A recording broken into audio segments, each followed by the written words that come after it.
자, 이 시간은 요한복음 4장 35절 한 절 말씀을 보겠습니다. 신약성경 148쪽입니다. 요한복음 4장 35절 한 절만 보겠습니다. 너희가 넉 달이 지나야 추수할 때가 이르겠다 하지 아니하느냐.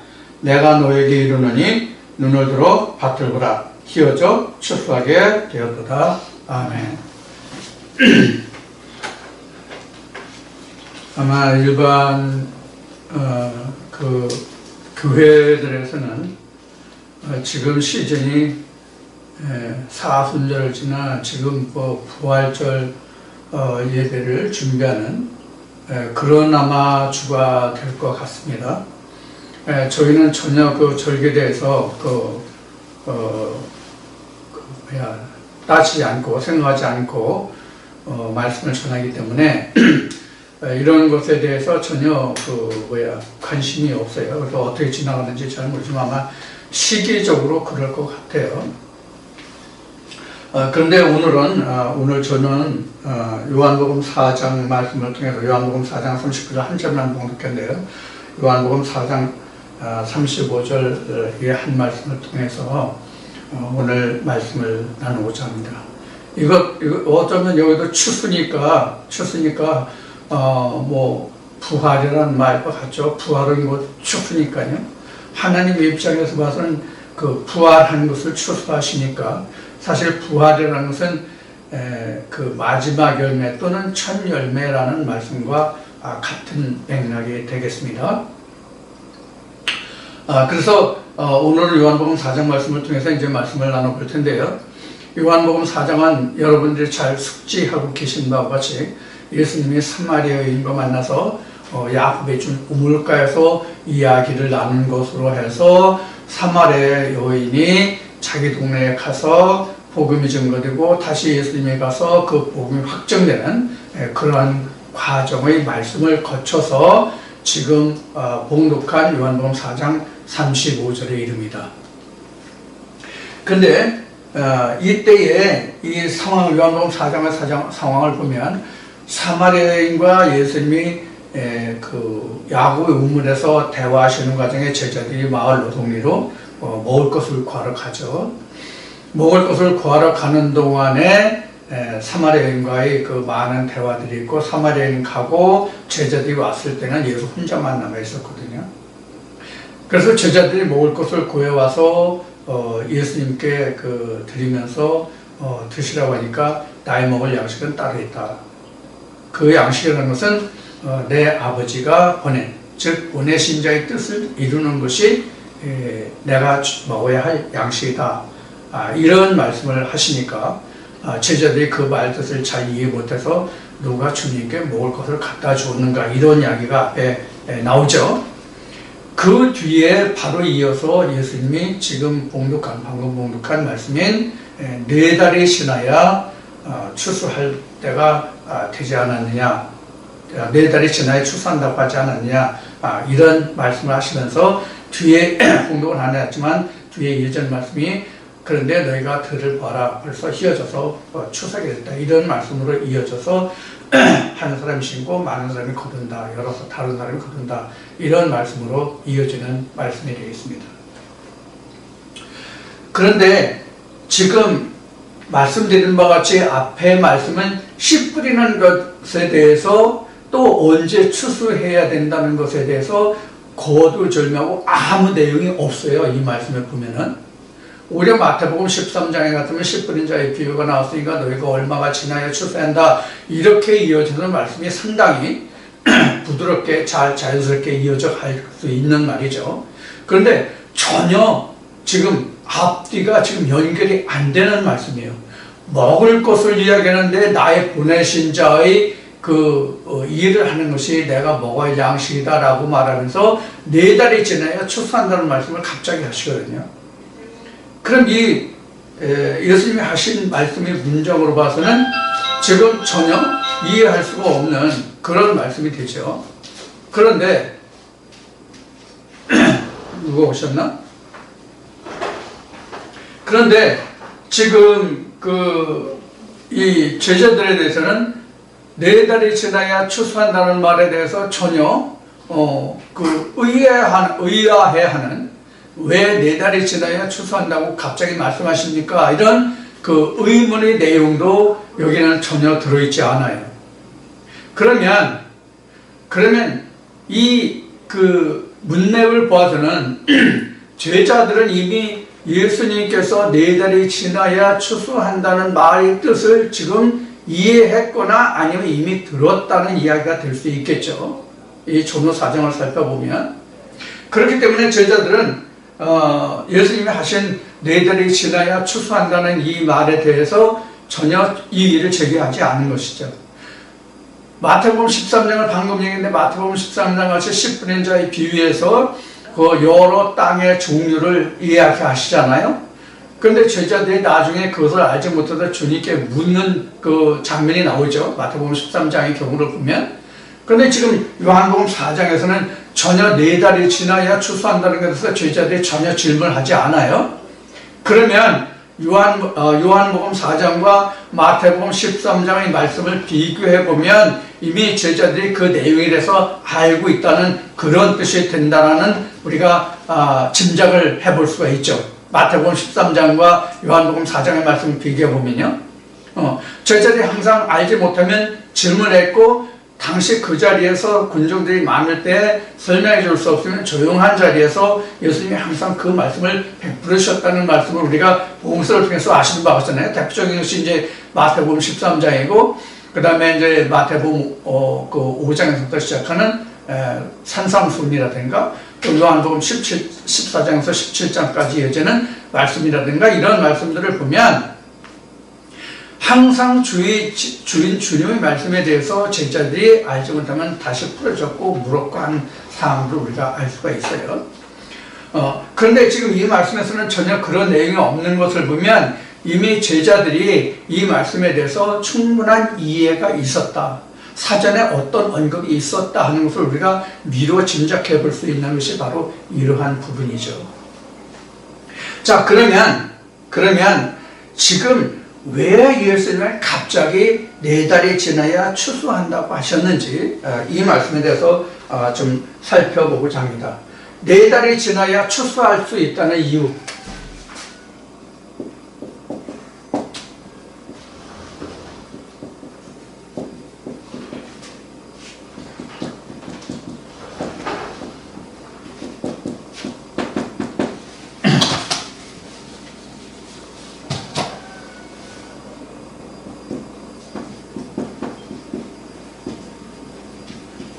이렇게 되겠죠. 네 달이 지나야 추수할 수 있는 이유가 무엇이냐 하는 것을 우리가 좀 살펴보기로 하겠습니다. 이 네 달이 지나야 추수하겠다는 뜻은 실제로 어떤 작물을 심고 네 달이 지나야 추수한다는 그런 뜻이 아니에요. 예를 들어서 지금 그 중동 지방 같은 경우, 지금 이스라엘 배경이 중동이니까 이스라엘 같은 경우에 그 밀을 심는다고, 밀이 보통 주식이죠. 성경에 밀과 보리가 나오니까요. 그래서 밀이나 보리를 심는다고 보면 특히 밀이 대체적으로 봄에 뿌리는 밀보리가 있고 가을에 뿌리는 밀보리가 있거든요. 우리나라 절기를 기준해서. 그럼 보통 10월 말경이나 11월 초에까지는 그 밀보리를 뿌려야 돼요. 그러면은 추수하는 게 보통 망종이 지나야 되는 게, 망종이 5월에서 6월 초거든요. 그러면 그때까지 지나야 보리를 거거든요. 그럼 11월 달에 파종한다고 해도 11, 12, 1, 2, 3, 4, 5 이렇게 되면 대략 7개월 정도를 지나야 밀보리를 추수해요. 그런데 여기서는 네 달이 지나야 추수한다고 되어 있거든요. 봄에 뿌려도 네 달이 더 지나야 뿌립니다. 더 뿌리는 게 아니라 네 달이 더 지나야 추수를 할 수가 있습니다. 그런데 왜 하필 네 달이라고 했느냐?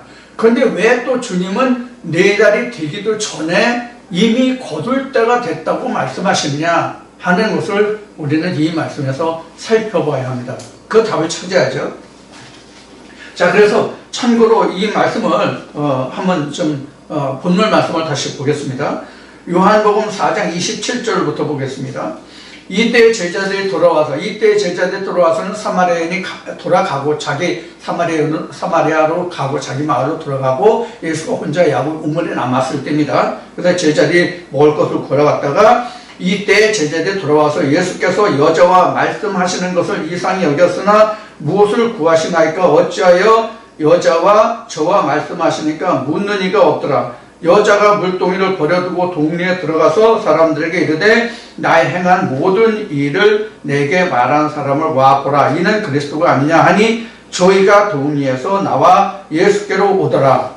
그 사이에 제자들이 청하여 가로되 라삐여 잡수소서. 가라사대 내게는 너희가 알지 못하는 먹을 양식이 있느니라. 제자들이 말하되 누가 잡수실 것을 갖다 드렸는가 한데 예수께서 이르시되 나의 양식은 나를 보내신 이의 뜻을 행하며 그 일을 온전히 이루는 것이라. 너희가 넉 달이 지나야 추수할 때가 이르겠다 하지 아니하느냐? 이렇게 말씀이 이어지죠. 그러니까 지금 넉 달이 지나야 추수한다는 그 이야기는 무엇에서 지금 답을 얻을 수 있는가 하면 지금 양식에서 지금 답을 얻을 수가 있고 그 다음에 아버지의 뜻을 행하는 것이라는 데서 답을 얻을 수가 있습니다. 그러니까 예수님이 4달이 지나야 추수한다는 말은 예수님이 하시는 일에 대한 거예요. 양식에 대한 추수예요. 그러니까 제자들은 육신으로 먹을 양식을 지금 구하러 가서 구해가지고 예수께 지금 드리고 있는 장면이고 예수님은 그에 대해서 나의 먹을 양식은 따로 있다. 그것이 아버지께서 하시는 일, 아버지께서 내게 맡기신 그 일을 하는 것이 곧 내가 먹을 양식이다. 그러니까 양식이 다른 것이죠. 제자들 생각하는 양식과 주님이 말씀하시는 양식이 전혀 다른 거예요. 그러니까 제자들은 땅의 양식을 말한다면, 육신의 양식을 말한다면 예수님은 지금 하늘의 양식을 말하고 있는 거예요. 그래서 여기에서 바로 뭐냐면 추수할 것을 지금 말씀하시는 거예요. 내가 이미 아버지 일을 다 했으니까 추수할 때가 됐다는 얘기예요. 너희는 4달이 지나야 추수한다고 했지만 이미 추수할 때가 됐다는 얘기예요. 그래서 고개를 들어 너희가 들어보라. 이미 휘어졌다. 휘어졌다는 이야기는 우리가 그 가을철에 추수 때 보면 그 황금 들녘이다 뭐 이렇게 이야기를 하잖아요. 그런데 이거는 누렇게 익었다, 뭐 황금 들녘이다 이런 뜻이 아니라 휘어졌다 이렇게 말해요. 휘어졌다. 그럼 여러분들 왜 예수님이 곡식이 다 익은 것을 휘어졌다라고 말할까요? 여러분들 휘어졌다라는 희다라는 색깔의 의미를 보면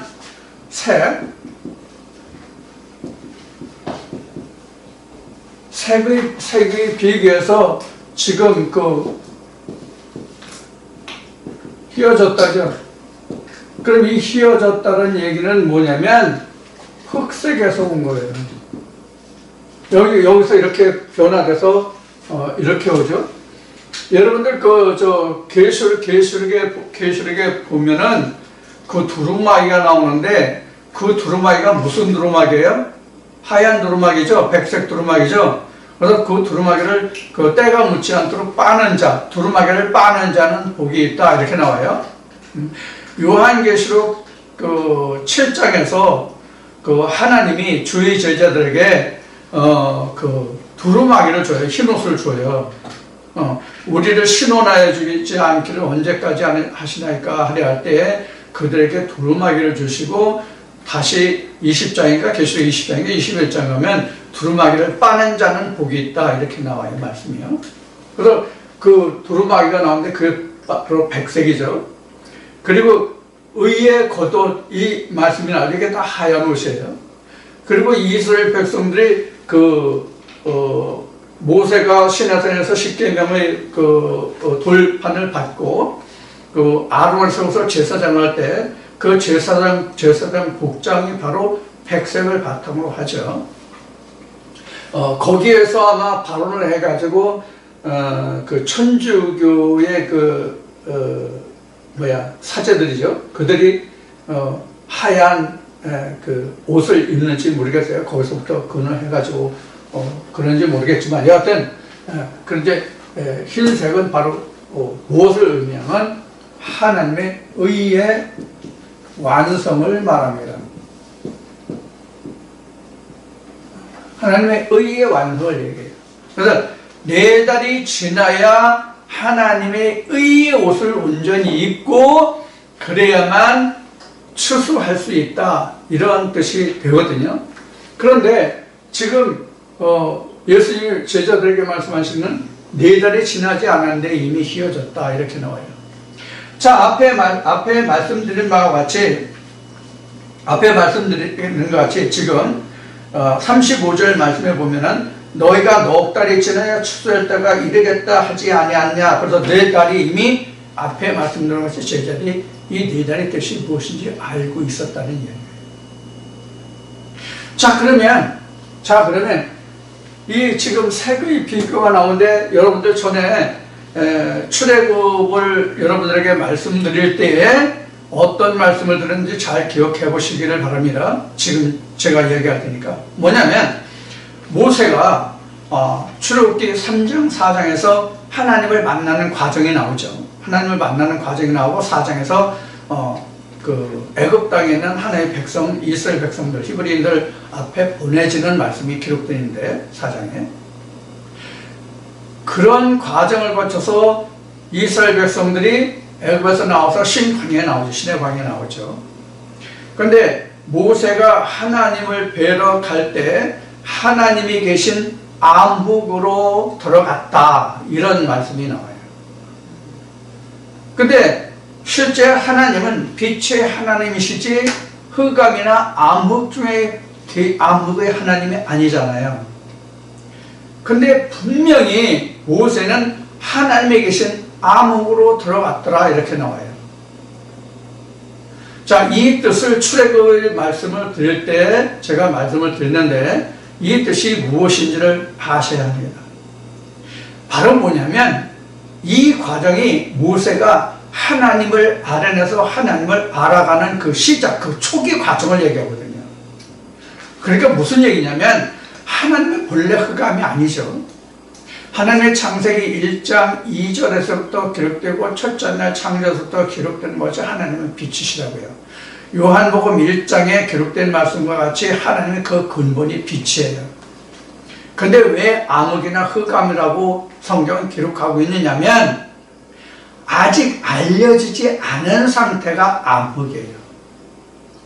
그러니까 모세가 처음 신광에서 하나님을 알아가는 과정이잖아요. 그 말씀을 쫓아서 지금 모세가 애굽 땅으로 갔고 그의 형제들을 이끌어서 신광야에 왔잖아요. 신광야에 온 것은 바로 모세가 신광야에 오고자 했던 것이 아니라 하나님 말씀이 그러했어요. 왜냐하면 당신이 나를 보낸 그 뜻이, 그 증거가 무엇으로 이거를 내가 증거로 증명할 수 있습니까? 라고 했을 때에 하나님이 내가 이 산에서 나를 섬기는 것이 내가 너를 보낸 증거가 되리라, 이런 말씀하세요. 그래서 모세가 이스라엘 백성들을 신광야까지 이끌고 와서 하나님을 만나는 여러 과정을 통해서 어떤 것이 이루어져요? 십계명이 주어져요. 그러니까 이미 출애굽기 3장 4장에서 모세가 하나님을 만나고 그 이스라엘 백성들을, 자기 동족들을 신광야까지 이끌어 왔을 때에도 이스라엘 백성, 특히 모세에게도 뭐가 없었어요? 하나님의 계명이 그때까지 없었어요. 그러니까 그때까지도 모세는 어떤 과정을 거치고 있는 거예요? 하나님을 차츰차츰 점진적으로 알아가는 과정이에요. 그래서 하나님이 모세에게 온전히 드러났을 때가 하나님이 암흑에 계시지 않냐고 드러난 상태로 빛의 과정으로 드러나시는 거예요. 온전히. 우리도 이런 똑같은 과정을 거쳐가는 거예요. 이런 똑같은 과정을 거쳐가는 거예요. 그래서 우리가 하나님이 이러한 것을 우리 인간들에게 보여주신 것이 뭐냐면 바로 그동안 우리가 수없이 들었던 출애굽 과정이에요. 이게 출애굽 과정이죠.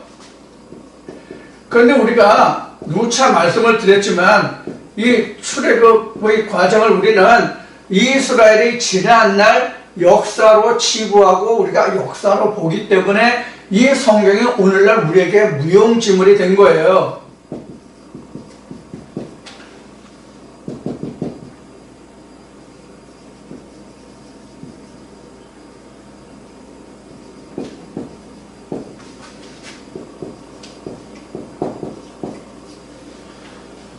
이 그림을 그동안 수없이 그렸기 때문에 여러분들 이 그림 아마 상당히 익숙해져 있을 것이라는 생각을 해봅니다.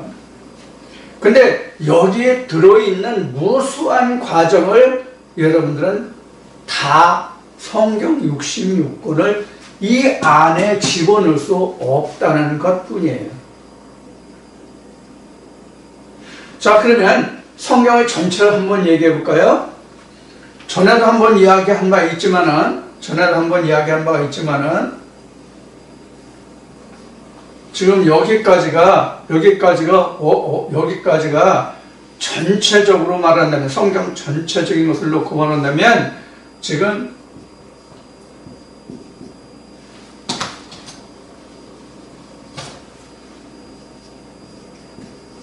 3장까지예요. 그리고 여기서 요 한 과정이 창세기 4장부터 계시록까지예요. 그러니까 성경이 뭐에 관해서 기록하겠다고 지금 이 그림을 통해서 보면 이해할 수가 있어요. 지금 이 가나안에 관해서 기록하고 있는 거예요. 지금 광야까지는 가나안을 위해서 있는 거예요. 가나안이 뭐죠? 천국이잖아요. 그러니까 창세기 1장에서 3장까지는 뭐냐면 천국에 대한 가설이에요. 가설이라고요. 가설이고, 그러니까 가설 또는 전제, 가설 또는 전제, 사전에 그 내용을 미리 보여주는, 영어로 이야기하면 프리비우라고 그럴까요? 그런 거예요. 1장에서 3장까지가. 근데 사실 창세기 4장부터 계시록까지는 창세기 3장에 대한 풀이라고 할 수도 있고, 창세기 1장 1절에 대한 풀이라고도 할 수가 있어요. 결과적으로는. 그러면 지금 어디냐면 창세기 1장에서 3장, 즉 광야까지는 아직 하나님이 드러나지 않은 상태예요. 진짜 하나님이 드러나지 않은 상태예요. 여러분들 이렇게 생각하실 거예요. 모세가 광야에서 하나님을 만나서 계명을 받지 않았느냐, 이렇게 말씀하실 수 있을 거예요. 맞아요. 하나님이 광야에서 모세에게 계명을 주셨기 때문에 하나님이 여기서 드러났다라고 말할 수도 있겠죠. 그러나 진짜 하나님이 드러나려면 뭐가 드러나야 되죠? 예수가 드러나지 않으면 하나님이 드러나질 않아요. 자, 이것이 제 말인지 아닌지를 증거해야 되겠죠. 증명해야 되겠죠. 그럼 예수님이 성경에서 어떻게 말씀하시는가를 보시면 돼요. 내가 율법을 폐하려 왔다고 그랬어요? 온전케 하려 왔다고 그랬어요? 온전케 하려 왔다 했어요. 내가 율법을 온전케 하려 왔다고 그랬어요. 그러면 예수가 이 땅에 오지 아니하면 율법이 이루어질 수 있다 없다, 어느 뜻입니까? 이루어질 수 없다 이 뜻이죠. 예수가 이 땅에 오지 아니하시면 율법이 이루어질 수 없다예요. 율법이 이루어질 수 없다. 여기 율법이니까 광야는 율법이잖아요. 율법이 이루어질 수 없다면 아무리 모세에게 계명이 주어졌다 할지라도 이 계명이 예수에서 완성되지 않으면 이 계명이 무슨 소용이 있냐 하는 거예요. 소용이 없어요. 소용이 없어요. 이것을 보여주신 것이 성경 광야에서 이스라엘 백성들이 다 죽었다 이야기예요. 그들이 하나님의 계명이 없어서 죽었습니까? 1세대가 다 죽었잖아요. 분명히 그들은 다 할례를 받았다고 되어 있지만 1세대는 다 광야에서 죽었잖아요. 여기에 또 우리가 살펴볼 내용들이 많이 있겠지만 우선은 지금 거기까지 하면 시간이 많이 걸리니까 또 복잡해지니까 그것을 이제 배제하고 다시 본론으로 들어가서 이와 같이 모세가 광야에서 율법을 10계명을 수여받았지만 예수가 드러나지 아니한 율법은 온전치 못한 거예요. 온전치 못하다는 것은 지금 얘기한 바와 같이 말씀드린 바와 같이 예수가 와야만 율법을 온전하게 할 수 있거든요. 그래서 율법이 세워지는 거예요. 그럼 율법이 세워졌다는 뜻은 바로 뭘 얘기할까요? 율법이 세워졌다는 뜻이 뭐냐 하는 거예요. 우리가 율법이 온전해진다는 것은 우리가 신학이나 일반 교회의 가르침으로 본다면 그 율법이 총한 그것을 내가 행하는 것으로 말하죠. 예를 들어서 살인하지 말라, 도적질하지 말라, 간음하지 말라 이러면 살인하지 않고 도적질하지 않고 간음하지 않는 그것을 육신으로 지키려고 하는 것이죠. 이러면 내가 율법의 그 완성이라고 율법을 지켰다라고 말하죠.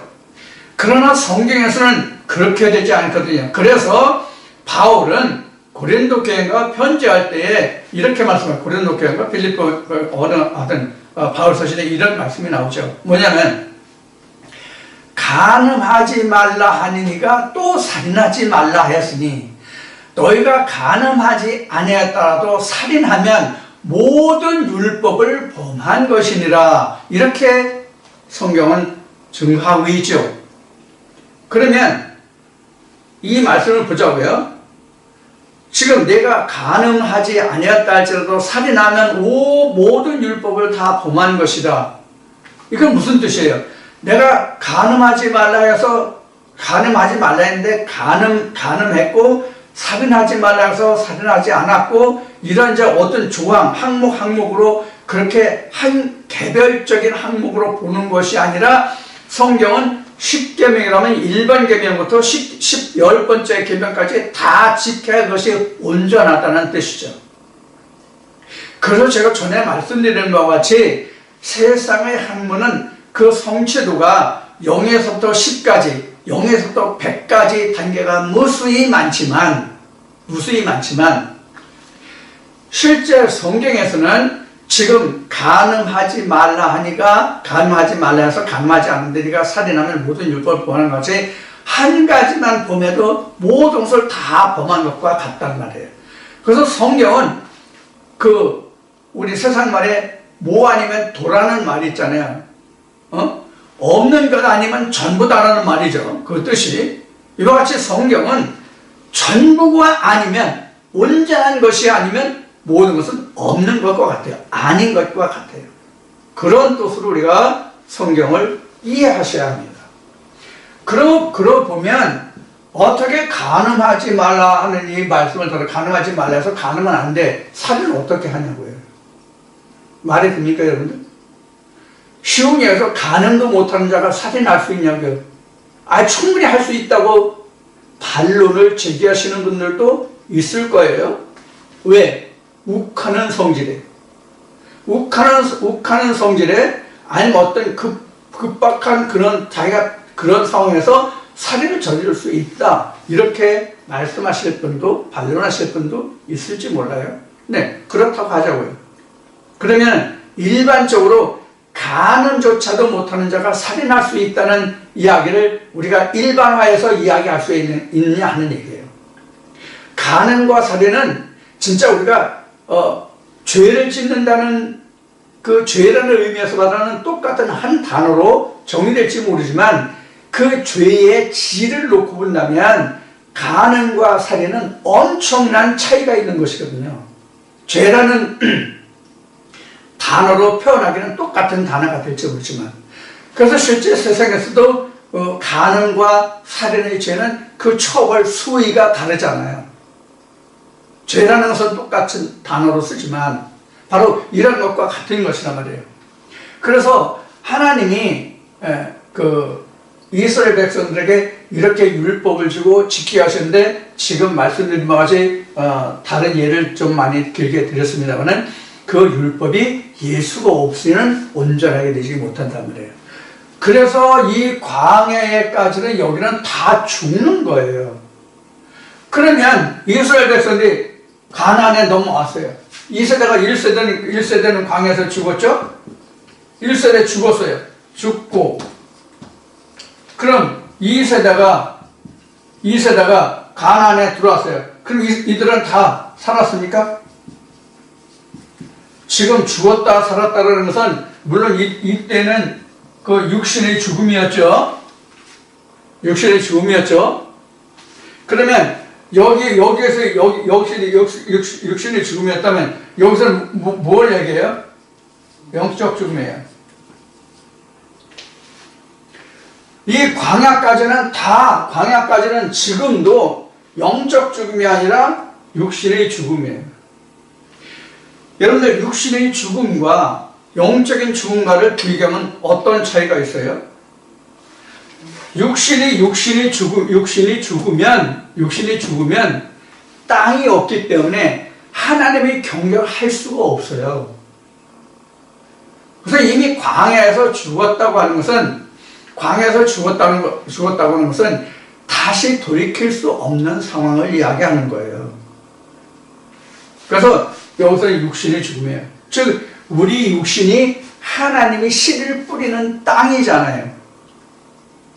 우리 육신의 마음에 하나님의 말씀의 씨를 뿌리잖아요.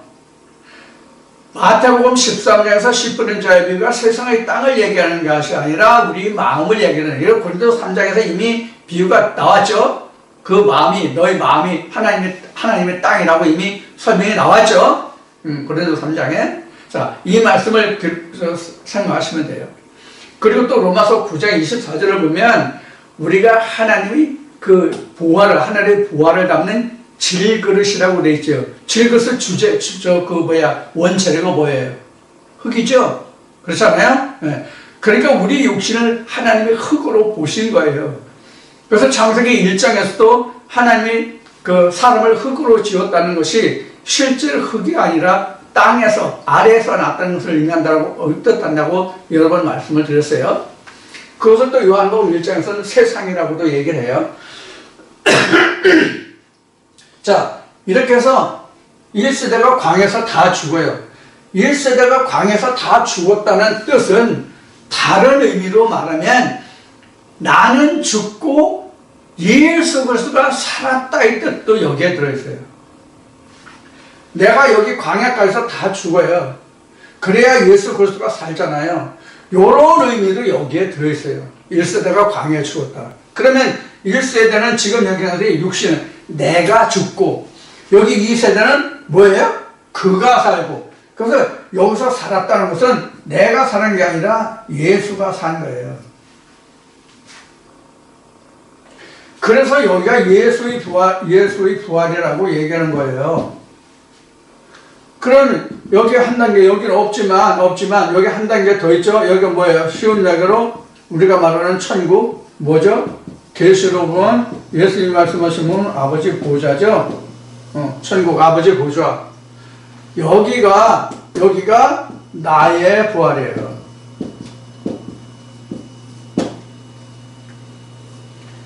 그래서 여기까지가 6일이고 여기까지가 6일이고 요게 1일이고 여기가 또 1일이에요. 그래서 전체가 며칠이에요? 8일이 나오죠. 이래서 8일에 할례가 나온 거예요. 자, 지금 4달이 지나야 추수할 수 있는 이유가 지금 설명한 이 내용과 같아요. 지금 하나, 둘, 셋, 넷이죠. 근데 여기는 지금 우리가 알 수 없는 거잖아요. 일반적으로 말해서 말이죠. 여기는 알 수가 없는 거예요. 그래서 여기를 같은 일일로 삼아요. 여기도 일일, 여기도 일일, 여기도 일일. 그러면 어떻게 네 달이죠? 네 단계를 거쳤다는 뜻이지 실제로 네 달이 아니에요. 우리가 일반적으로 그 앞에 모두에도 말씀을 했지만 밀보리 그 재배해서 씨를 뿌려서 추수할 때까지 예를 들었습니다만 어느 작물이든지 네 달 만에 거둘 수 있는 것은 일반적으로 우리가 채소를 먹는 것 외에는 열매를 맺는 것은 네 달 안에 맺는 것이 거의 없어요. 물론 이제 단계 식물로 해서 예를 들면 옥수수나 강낭콩이나 뭐 요새 이제 완두콩 한참 자라는데 완두콩이나 이런 것은 네 달 안에 먹죠. 근데 일반적인 우리가 주식으로 먹는 쌀, 밀, 보리 이런 것은 네 달 안에 심어서 추수하는 작물이 그 어떤 것도 없어요. 자, 이렇게 해서 이게 네 달, 즉 네 달이라는 것은 지금 말씀드린 것 같이 네 단계라는 이야기지 실제로 네 달이라는 뜻이 아니에요. 그러면 지금 요한복음 4장에서 예수님이 지금 어디서 일하고 계세요? 예수님이 일하시는 건 여기거든요. 광야까지 아니라고요. 여기는 예수님의 사역지가 아니에요. 여기 예수님이 사역하시는 데가 아니에요. 자, 이것도 제 말인지 아닌지를 여러분들이 성경에서 증거할 수 있어야 돼요. 그럼 어떤 말씀으로 성경에 증거할 수 있을까요? 예수님이 하신 말씀 중에서 어떤 말씀으로 예수님이 광야까지는 예수님의 사역지가 아니라고 얘기했는데 애굽에서부터 광야까지는 예수님의 사역지가 아니라고 그랬어요. 그럼 이것을 증거할 수 있는 말씀이 뭐냐는 거예요. 예수님이 하신 말씀. 예수님이 하신 말씀이 뭐예요? 나는 이방인에게 보냄을 받지 아니했다 이 말씀이에요. 나는 이방인에게 보냄을 받지 아니했다. 누구에게 보냈다고 그랬어요, 그러면? 이스라엘 형제들에게 보냄을 보내줬다고 하신 거잖아요. 그래서 예수님이 구원이 유대인에게서 남이라 이렇게 말씀하신 거예요. 이방인에게서는 구원이 날 수 없다. 유대인 중에서 구원이 날 수 있다. 이런 얘기예요. 그래서 구약에서도 예루살렘과 시온에서 피하여 남은 자가 구원을 얻을 수 있다. 이 말씀이 그래서 나온 거예요. 자, 여러분들 말씀이 상당히 복잡하죠? 네, 실제로 말씀이 복잡해요. 이해하시고 깨달으면 말씀이 한 줄로 그냥 꽉 이렇게 묶여져 오는데 우리 성경을 말할 때 관주 성경 이렇게 말들을 많이 하죠. 이렇게 창세기에서부터 요한계시록 말씀까지 이렇게 관주가 되면 쉬운데 지금 관주라는 얘기를 하다 보니까 옛날에 한참 오래전에 그 어린이들이 그 좋아하는 광고가 하나 생각이 나네요. 뭐냐면 줄줄이 사탕. 아빠 오실 때 줄줄이, 엄마 오실 때 줄줄이 사탕. 이제 그런 이제 광고가 지금 갑자기 생각나는데 바로 이와 같이 하나의 말씀이 창세기부터 요한계시록까지 전부 관주가 되면 관통이 되면 이렇게 줄줄이 사탕으로 하나의 말씀이 깨어 이건 이제 관주라고 그랬죠. 근데 관주라는 말은 구슬을 꿰다는 뜻으로 이제 쓴 말이죠. 관주는 구슬을 꿰다. 왜? 하나님 말씀이 보화와 같기 때문에 관주한다. 이렇게 이제 설명을 했죠. 자, 이와 같이 하나의 말씀을 창세부터 요한계시록까지 하나로 이렇게 엮을 수 있어야 돼요. 이것을 요한계시록 10장에서는 뭐라고 얘기했죠? 작은 책 또는 20장에서 계시록 20장에서 생명책 이렇게 되죠. 책과 생명책이 나오죠. 책은 성경이고 생명책은 예수의 말씀이에요. 레마예요. 그래서 생명책은 로고스라면 책은 로고스라면 생명책은 바로 레마의 말씀을 이야기하는 거예요. 그래서 여기가 바로 레마죠. 내가 여기에게 보내졌다, 이들에게 보내졌다 했듯이 내가 이방인에게 보내지 않고 내 이스라엘의 형제들에게, 유대 형제들에게 보내졌다는 보냄을 받았다는 말씀이에요. 왜 이방인은 추수가 안 돼요? 추수할 수가 있어요? 4달이 지나야 되는데 여기서 추수할 수 있냐고요? 안 되거든요. 그래서 4달이 지나야 추수한다는 뜻은 바로 여기 가나안에 있는 자들에게서만 추수를 할 수 있다 이 뜻이 돼요. 그래서 4달이에요. 실제로 어떤 곡식을 심고 싹이 나고 꽃이 자라서 꽃이 피고 열매가 맺어서 열매가 숙성되어 가는 과정을 지나서 추수하는 그 기간이 4달이라는 뜻이 아니에요. 그래야 앞에 말씀드린 바와 같이 요한복음 4장에서 갑자기 예수님이 제자들이 먹을 것을 권하는데 4달이 지나야 추수한다는 말로 결론이 지금 맺어져 가잖아요.